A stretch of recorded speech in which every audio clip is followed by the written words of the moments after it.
மார்த்தாண்டம் மேம்பாலத்தின் அடிப்பக்கத்தில் உள்ள நிலைமை, சுமனை தொழிலாளிகளுடைய நிலைமை பார்த்த பரிதாபம் பாருங்கள். வேலிக்கைகள் மார்த்தாண்டம் கீழ்ப்பக்கத்தில் உள்ள வேலிக்கைகளை பாருங்கள்.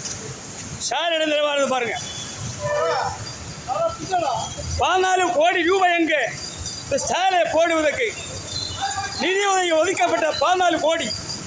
மார்த்தாண்டம் மேம்பாலத்தினுடைய நிலைமை எவ்வளோ பரிதாபமாக இருக்கிறது. எத்தனை முறை வீடியோ போடுறது? என்ன வேடிக்கை பார்த்து கொண்டிருக்கின்றீர்கள்? அதிகாரிகளும் நெடுஞ்சாலைத்துறை அதிகாரிகளும் சம்பந்தப்பட்ட மற்ற அமைச்சர்கள், எம்எல்ஏகள், எம்பிகள் எல்லாம் இதுக்கு ஒரு முடிவு வருமா? தமிழ்நாடு முன்னேற்ற கழகம் கண்டிக்கிறது. சாலை அமைக்க வேண்டும்.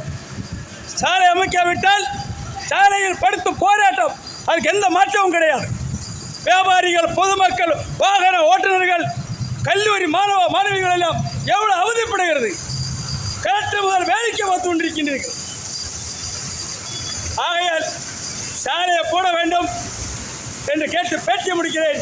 நன்றி, வணக்கம். மோகன்குமார், தமிழ்நாடு முன்னேற்ற கழகம்.